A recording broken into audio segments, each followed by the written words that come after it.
when you start out, you're hiring D plus C minus people because it's Yeah. all you can get. Okay. Your A players will not go to work for a C team. But if you focus on getting better, you'll take those C minuses and make them into C pluses, B minuses. Now, when I get to a C plus B minus, I can attract a little better talent. And if I develop, then suddenly now I can start attracting A players. And when you start attracting A players, look out because you're fixing to go.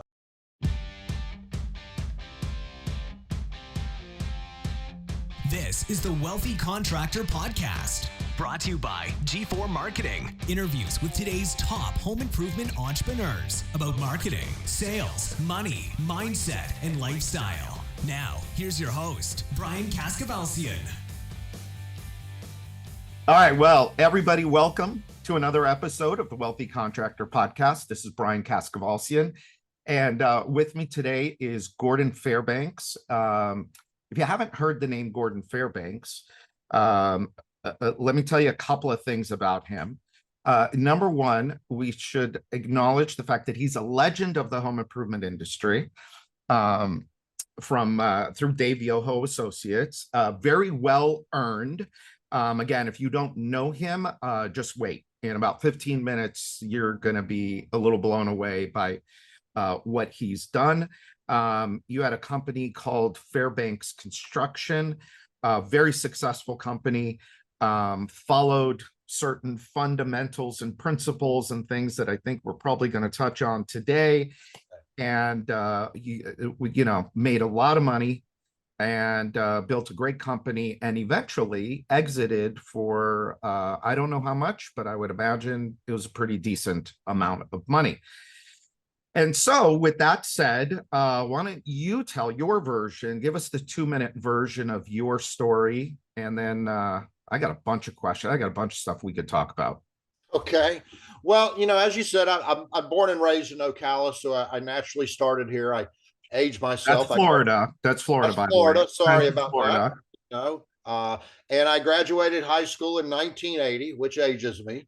But I came out and I got started in the aluminum industry, building screen rooms and structures where we would take, sticks of aluminum and fabricate things on site.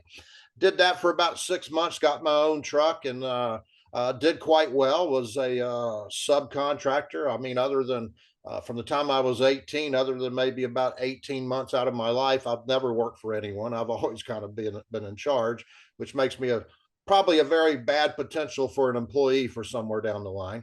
But, so anyway, as I said, I started at 18 and about 22, 23, I started looking at guys that were 40, 50 years old and the sun is just brutal here, as you're aware. And I started going, you know what? I'm not going to be one of those. So at 28, I stepped out from where I'd been working for a number of years as a sub. And started Fairbanks Construction because at the time I just figured I couldn't do any worse than everyone else that I was seeing out there. Okay. Good. I like that. And fortunately I had, cut my teeth in a siding joint and had learned some of the marketing stuff. I mean, sometimes we learn as much what not to do from people as we do what to do. So yeah. I've seen a lot of unscrupulous practices at that siding joint. These were true 10 men. But anyways, long story short, we moved into the siding business, was dropping inserts all the way middle Georgia down to the panhandle of Florida and that, and eventually just began to run across people that were far enough away that they were more than willing to allow us to come up and visit. And we began to learn some best practices and build a very nice business. We were always looking how to differentiate ourselves, make ourselves a little bit better. And always focus on how could we be better than yesterday. Just to give everybody a little indication of what the business became, do you mind sharing any number? Are there numbers you can share? I mean, understand when I started, I was it. Yeah. I cleaned the bathrooms. I was the marketing. I was everything. So we went from nothing in 1990. 91 we did, through you probably just grace of God, but we did $1 million in 91 and we did $2 million in 92. Don't sound like a lot today, but back then those were big numbers. Those big numbers, yeah. And we ultimately we were about $20 million when we sold. was pacing real nice as far as what we were. We were the big fish in our small pond, and we simply dominated our market. Yeah. So how long did it take you? It's a different way of asking this question. Sure. How long did it take you to figure out how to make money in this business? Here's something I'm really proud of. I mean, as a sub, I mean, I was piece rate, and we made money every day, and we worked daylight to dark just to get it done. So when I started the business, right off the bat, everything we did was profitable. Because again, I think being a sub had me focus on, the COGS, the cost of goods sold, or meaning that was my labor at the time. So we made money right from the get-go. Now, to get good at making money, I would say, Brian, that took me about 10 years. You go through a lot of the school of hard knocks. You make bad decisions that cost money. We hired people like Dave Yoho at Associates and a few others to help us do some stuff. That was a big investment. But I always looked at it like this: failure wasn't failure as long as you learned from it. Yeah. And we had a lot of opportunities to learn because we made a lot of mistakes. But at the end, we were right 51% of the time, and it worked out for us. Yeah. Yeah. I'll often ask people, about their quarter. I'll say, did you win or did you learn? Sometimes sometimes it's a little of both, right? It's true. So it took you 10 years to figure out how to make money. And part of the reason why I'm asking you this is right now I'm deep into preparing for our profit workshop. This is the third one we'll be doing with your buddy Mark Curry. Okay. Yeah, Mark understands, as you know, he does, absolutely, numbers, and he's the only one of the only, I shouldn't say only, one of the only people that I know that can actually explain it in a way where we can understand it. And so it's top of mind for me right now. But so through that process, through that 10 years, what did you have to learn about making money? First, I would say I agree with you wholly on Mark. Mark has a way of explaining it to where anybody can understand. And if you listen, what Mark advocates is simply how we did it. Okay. Yep. Because again, Mark breaks it down to very simple steps. I mean, and I like to keep things simple so that, you didn't have to have a big, major college degree and somebody to decipher what you were looking at. Yeah. So we just simply, again, through trial and error, we begin to dial in what worked, what didn't work. Take TV, for example. TV was always one of those mediums that Ocala being a small market, and understand Gainesville's 35 miles north of us, but Gainesville's a Jacksonville DMA, Ocala's an Orlando DMA. So marketing was not cheap. And we began to realize TV was a shotgun approach. We had anybody and everybody. So we would get a lot of credit criminals, where we'd write $6-8 million that year, but only put up 2.5, 3. And so we began to learn how to fine tune our marketing and get that dialed in, the sales process, the entirety of the operation. I mean, I won't tell you we had very well-written SOPs, but we had very good SOPs. We learned from what we made mistakes on, and we finally got to a point where we just didn't. I used like to use the back of my contract, the terms and conditions. I'd say about year 14, I don't think we added anything to the back of that contract, because at that point we had dialed that thing in where it covered just about anything that could happen. Okay, so there's a couple ways I can go with it. Let me ask you this. Okay. What had to change in you in order for you to start really making money? Those are the dynamics. Those are the dynamics of the business. Sure. Those are the fundamentals of the business. You have SOPs. You've got a selling system that sells value, not price. You've got marketing that you got to get dialed in so you can cost effectively create a lead. You got to be able to install the work and create 5-star reviews and happy customers that are going to come back and buy from you again. Okay, those are the mechanics of the business. And you got and you figured those things out. You went and learned from other people, and through trial and error and school of hard knocks, as you said. But yes, what had to change inside of you in order for you to be able to start really making money? The biggest change that happened was, first of all, I had to learn not to take things personal, you know, and separate myself and my emotions from what was happening at that moment. So if you'll do that, that'll help you look at a lot of things objectively and not of how to get revenge or to show them they're not going to take advantage of you. Okay. Now, one of the biggest things that helped me, and I was, again, aging myself, I was a big cassette tape junkie. And if I was in my truck, which I was doing Me quite a too. bit, I would listen to Brian Tracy and Earl Nightingale and Tom Hopkins and Zig Ziglar. And Zig was one, he'd always say this: if you can help enough people get what they want, they'll help you get what you want. And I really could not wrap my head around that because, I was kind of raised in a situation where all that mattered is you got to win. If the other guy doesn't win, that's okay. You need to win. And I started to realize, you know what? Life needs to be a win-win. So if I can help those that are helping me get to where I want to be, if I can make it to where they feel like they're valued and appreciated, which again are the fundamentals, you can research it really easy today. Yeah. And that was truly the difference of where all of a sudden I went from win, and I don't care if you were a lose or a win, to where everything I focused on was win-win. That was a big difference maker for me, personally and the business. And so, okay, so that sounds to me like, okay, there's enough for everybody. It's not a zero-sum game. It's not only I win and everybody else loses. That sounds like an abundance kind of argument. I'm a big mindset guy. I am Gordon.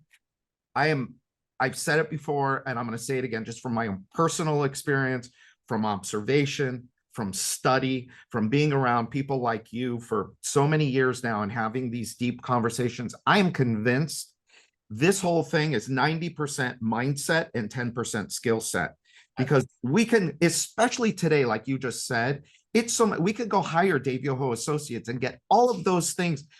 Here, let's bring all of that knowledge of 40, 50 years. I can have Gordon. By the way, Gordon also does part-time. He works with Dave Yoho Associates as a consultant and goes out and helps companies with everything.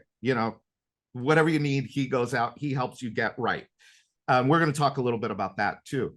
But, and there's videos you can watch, and there's seminars you can go to, and workshops, and there's all these stuff. You can even buy a selling system today, whereas you probably had to develop it over time. Yeah, we had to dial it in. I mean, Brian, I will agree with you fully on this. I wanted to be what my definition of successful was, because what I've learned is, there are a lot of people, especially today, that are doing some very big things, but I'm just convinced they dream bigger. Okay. And so I'm fully convinced that if you don't want it, I don't care. It's just not going to happen. You have to want it. And then you have to make sure that you're doing, the right things. Okay. You're not just doing, you have to do the right things. Right things breed right things. Otherwise, you may get something that just may not be what you're looking for. Does that answer your question? Yeah, because it goes right along with the number one piece to our framework. If for lack of a better word, the wealthy contractor framework, the number one piece is, what do you want? What do you want? And don't look at what other people have. That means nothing. I totally agree with you. There are people that think a lot bigger than I do, but I had a goal. I wanted to make a certain amount of money. I wanted a certain net worth. And sure as shit, when you realize, wait a minute, this is my race. I need to figure out what's going to make me happy. Right. What's going to make my family happy. And then I work towards that. So for some people, let's just use money. Money and time are the easiest thing. So let's just use money. For some people, a couple $1,000,000 in the bank, and they would be thrilled. Their lives would be like, thing. You and me know people that make $2 million a month in this business. And Brian, I learned that, again, don't let anybody else define for you what success is. Mm-hmm. And again, if you don't have the drive and determination and heart, I mean, I'm a firm believer in the disc profile or whatever you're using. I mean, we had moved to another one at the end, personal, whatever it was. Anyways, and I violated the disc profile very infrequently, but it was always because somebody, I mean, you just knew there was something different, and you just can't measure what's inside them. If they're Yeah. convinced they're going to succeed, because again, when I started the business, when I left the place I was working at, which is a very sizable company at the time, who was building retirement communities, which he sold for a buku money, but they set me down and told me you can't do it. I was literally the kind of guy, when I showed up to go to work, if you came out to talk to me, I would just about tell you, I don't get paid for talking, I get paid for doing, so just let me do. And they'd call up, and these people would sit me down. Oh, you'll never make it with your personality. Well, I realized, you know what, I was going to have to change. And again, it is a learned discipline that if you're convinced you can do it, you can do it. So for everybody that's not everybody, for you, the listener, go back, go hit your rewind thing, go back about a minute and a half and listen to everything he just said, and really listen, because he said some things that are golden. And this is why I like asking questions like this, because ordinarily we would talk about, well, what makes your selling system better?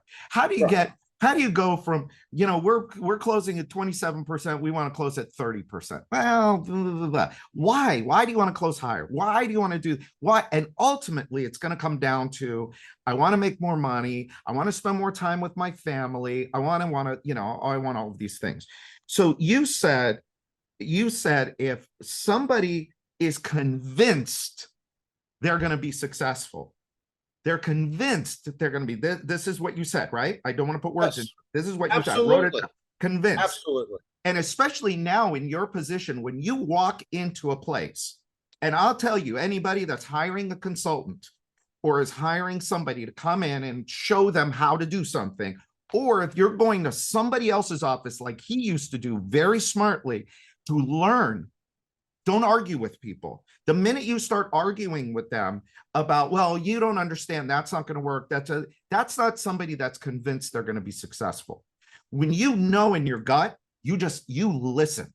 You listen, and you listen for the gold. And then you say, okay, if we do that, then what about this? The other thing too that you said, and I'm convinced of this as well, is it's a learned discipline. Success Absolutely. Is, and our core tenets are success, wealth, and freedom. Success is a learned discipline. Wealth is a learned discipline, and freedom is a learned discipline. Whatever those three things mean for you, but those are learned disciplines. So it's so interesting that success leaves clues. I hear the same things, and when you hear the same things kind of over and over again, it's like, well, wait a minute. There's something here. Those are the things you got to be listening for. So as you are, I'd add a couple things to what go ahead. I went three places. My head went three places at the same time. Give me time to put that. First, my experience, money's easy to make. It's awfully hard to keep. Yeah. Okay? Because keeping it is a discipline too. Okay? Yeah. If you discipline yourself, this is the way I used to teach my kids. If you discipline yourself at a young age to do things that others won't, you'll be able to make choices in the future instead of being forced to make decisions. And there's a big difference. Okay. And then the other aspect too is, again, just simply don't let anybody else define, because you have to be fully convinced. When somebody comes in, whether you hire them or you're at a seminar or whatever, you may not agree with everything, but I guarantee you there's some nuggets in there. Take 1, 2, 3 of those back and put them to work. That's all we did. We just constantly, it's an everyday business. Every day you have to make leads, you have to make sales, you have to install, collect, and there's a lot of steps in between those two. But it is an everyday business, and just every day try to be better than yesterday. How do you convince yourself?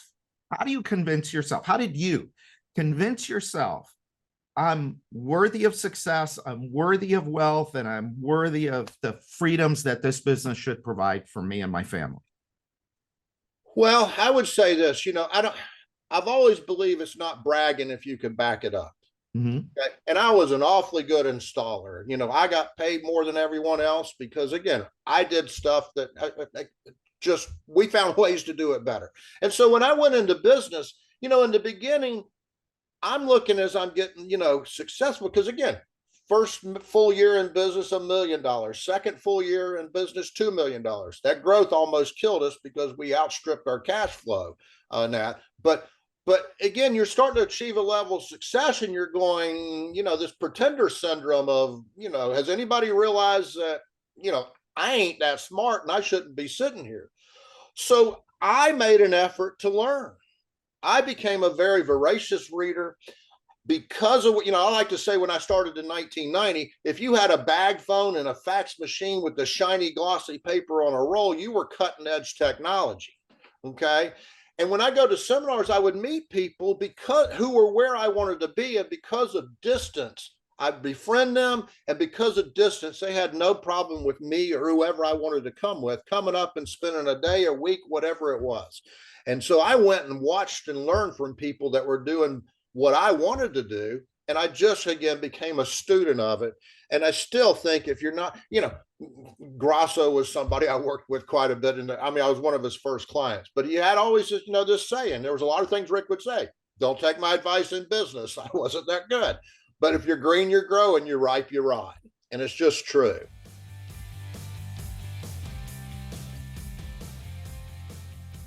All right, so your team has just completed another project at a customer's home, and of course, they did an incredible job. So what's next? Are they just going to drive away and that's it? I certainly hope not. The job that your team just completed for Mr. or Mrs. Homeowner is only the beginning of the profits that you can get from that one customer relationship. Every single one of your customers should be giving you 5-star reviews, referrals, and coming back for more business. As you know, all of this will lead to bigger profits for you and your business. The problem is every contractor knows they should be doing this. They just don't have a system to make sure it gets executed like it should. That's where G4 Marketing comes in. Our team takes this process off your hands and executes it consistently on your behalf. That way you know that Mr. and Mrs. Homeowner are receiving a thank you from you. They get keep in touch newsletters and emails from you, and when that next opportunity to refer you comes up, your name is at the tip of their tongue. You can get your free demo from my team today. Just give us a call at 305-856-8788, and we'll walk you through what a relationship marketing system could look like for you and your business. That's 305-856-8788. Now let's get back to this week's episode.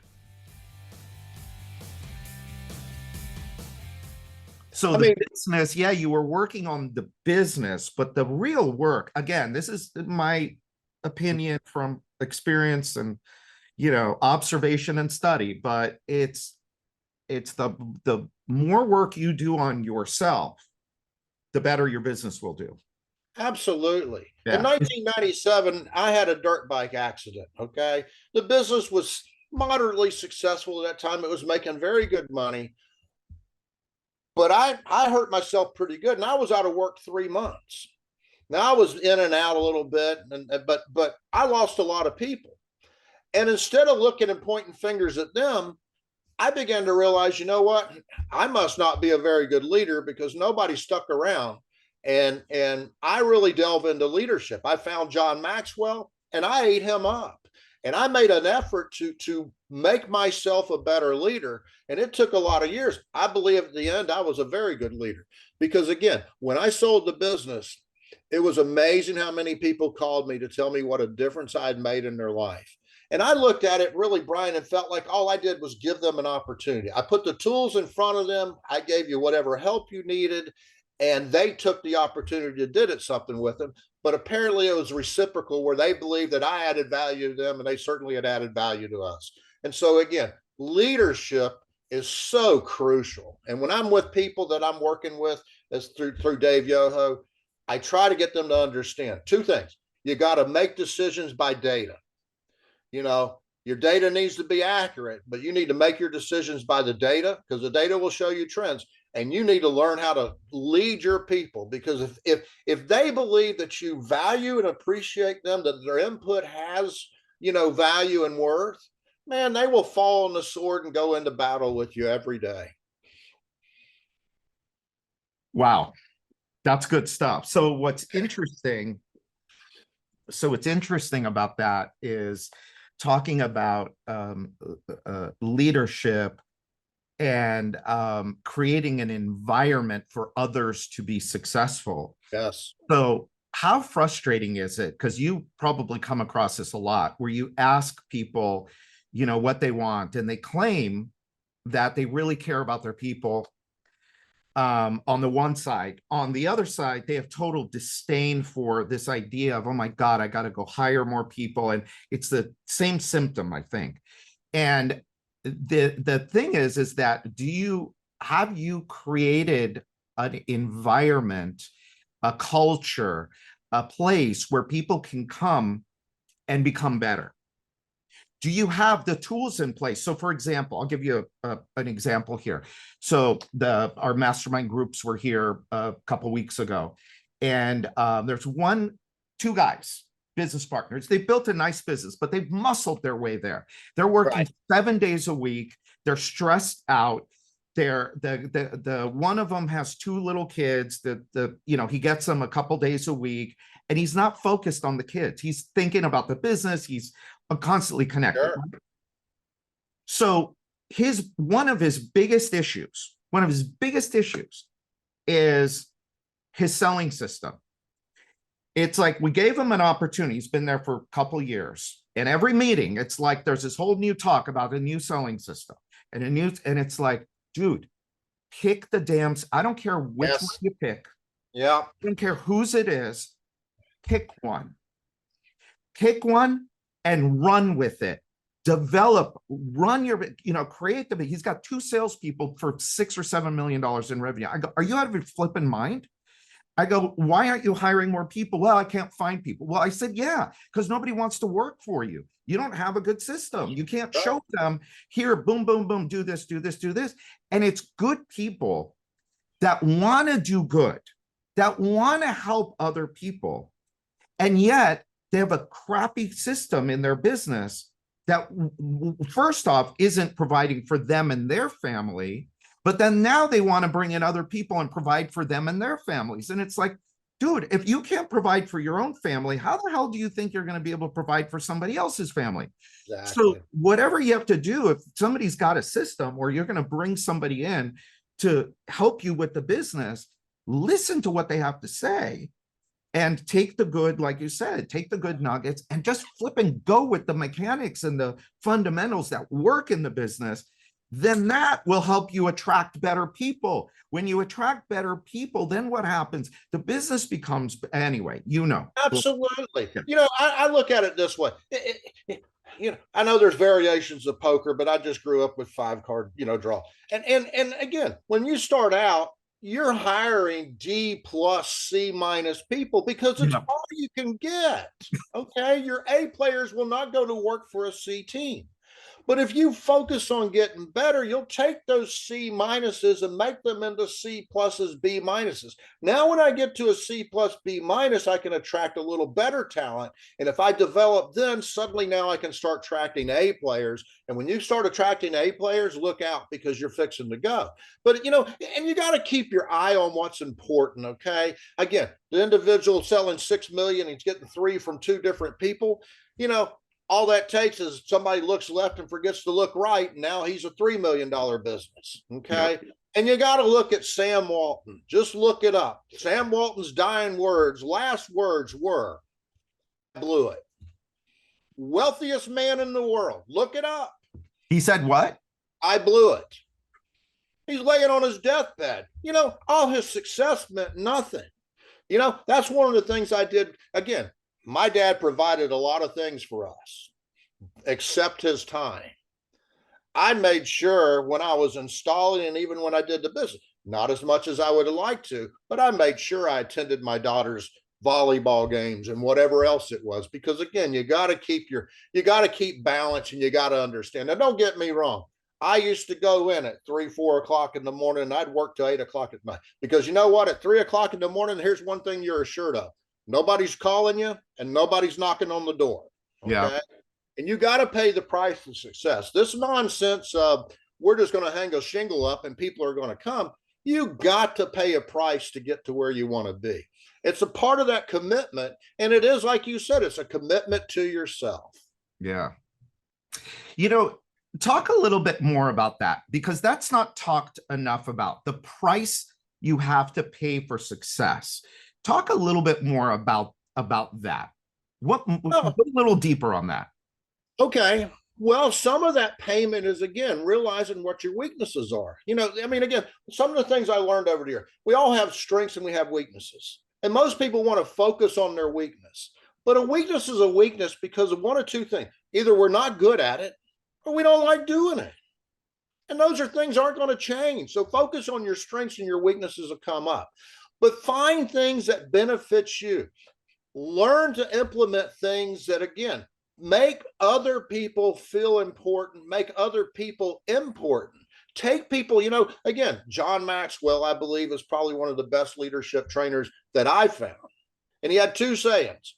If you see a turtle on top of a fence post, you know he didn't get there by himself. And if you get to the top of the mountain and nobody's with you, you're not a leader.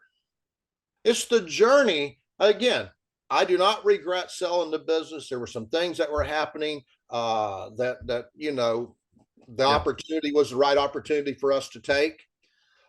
But you know what? We took people on the journey. And if I look back at Fairbanks Construction, it was the journey. Now, it had its moments, trust me. You know, I didn't have any hair when I started anyways. So I won't tell you it made my hair fall out. But it will certainly age you and wear you down real quick. And it's just going to test you to see if you're really committed. Okay.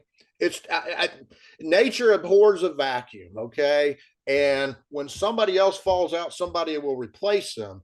But boy, it's going to do everything it can to make sure that you are really the right one to be in that position.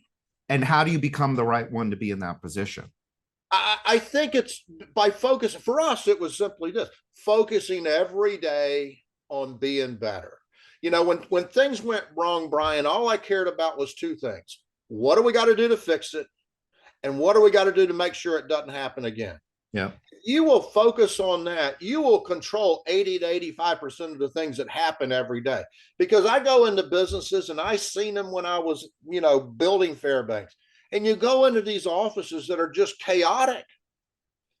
And you're looking and going, I want to be a doctor's office. You know, I don't want to see 4-letter words coming from behind the girls behind the desk and files strewn everywhere.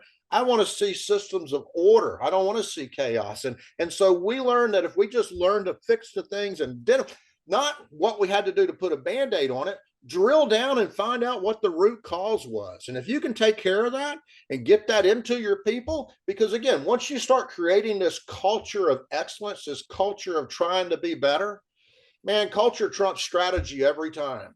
Yeah. If that culture's in there, again, look out, you're fixing to rock and roll. So I'm going to stop there. Okay. And I want to invite you back soon. I would certainly enjoy it. Because we didn't get to a whole bunch of stuff. No, we didn't. I think that there is so much stuff here, and I do this once in a while, and you listen to the podcast, those, you know, they know. This is one you got to go back and listen to 2 or 3 times, because the stuff that, see, there's a core piece that nobody talks about. I agree. And it's all of this stuff that we've been talking about here. The price of success. Are you convinced you're going to be successful? Discipline, leadership, working on yourself. You know, how do you become a great leader? Well, you become a great leader by learning the qualities of a great leader, by modeling the qualities of a great leader. Well, how do you do that? Well, you got to read. Well, I don't have time to read. Well, then get up an hour earlier, you know? Absolutely. You know, what are you listening to in the car? Instead of listening to music in the car, listen to Flippin' Earl Nightingale in the car, or John Maxwell, or whoever. The other, you know, other people, dozens of other people that you could listen to that'll help you grow into somebody that you weren't yesterday. Because That's right. better to me, whenever somebody says I'm getting better, to me, it's you got to get better inside, and then it'll start to show up in all around you. Because if you were an asshole, you could try and build this great organization where you're going to create these leaders that are going to come after you and all of that. But if you're an asshole, or if you've got pretender syndrome, imposter syndrome, it isn't going anywhere. Yeah. It's going nowhere. And too many people are stuck in this, like, they're looking for the magic bullet. They're looking for the next shiny object. Absolutely. A couple of weeks ago, again, when the mastermind groups were here, and I'm not easy on them. I'm all about tough love. I am not easy on these when they come in, but you line them up and they're doing well. They're doing well. But I told them, I go, don't, I don't know where this came from, but I called it the illusion of accomplishment. Don't get caught up in this illusion that just because you start work at 7 o'clock in the morning and you go till 8 or 9 o'clock, that you accomplished anything that day. It's all an illusion. You listen to a podcast. Okay, now I listen to a podcast. Great. What are you going to do with this podcast? What are you going to do with everything you just learned from Gordon Fairbanks? If you're going to just listen to it once and move on with your life and think you got any of it, sorry, you're sadly mistaken. I was just going to say, if you don't listen, I would listen to things over, because if you pick up something, you miss something. Yep, me too. You just listen to it. And again, going back to what you were saying, if your people have to draw straws, who's going to come down and tell you bad news, you're not a good leader. That's right. People want consistency. They want to know whether it's good news, bad news, that person I'm looking at is the same every day. Every time they react with consistency. They don't let their emotions, they don't yell and scream. I can tell you, in 29 plus years in business, I lost my cool twice, and both times were installers. Coming from an installer background, I didn't have a lot of room for excuses. Yeah. I always believe an excuse is made to satisfy the person giving it, because it wasn't doing nothing for me. Yeah.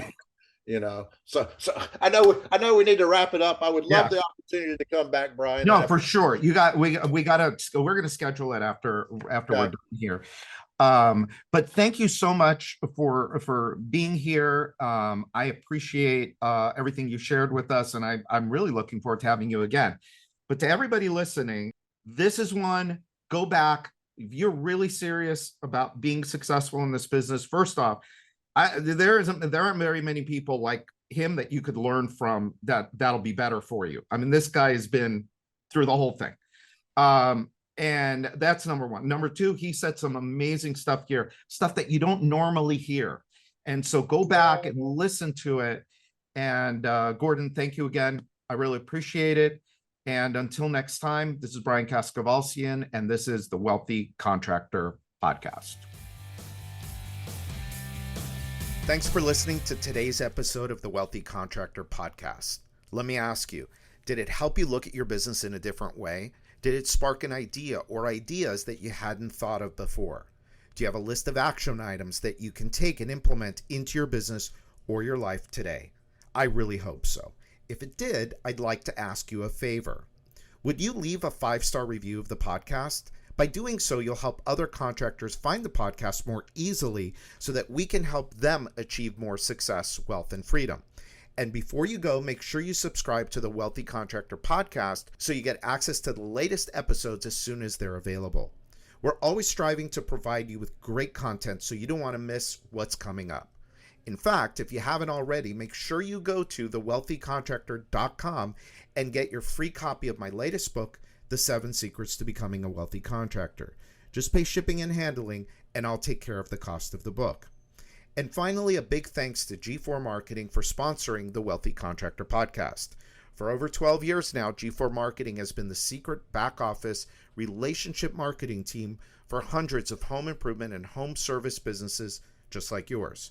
You get the customer, and our proven system turns that customer into 5-star reviews and profitable repeat and referral business. If your home improvement or home services company completes at least 10 jobs per month, They have a solution that will work for you. To find out more, sign up for your free, no obligation, 10-minute discovery call at www.g4marketing.com/strategy. That's GFOUR marketing.com/strategy. Set your discovery call up today, and they'll help you set your business up for long-term profits and success. So until next time, this is Brian Cascavalcio.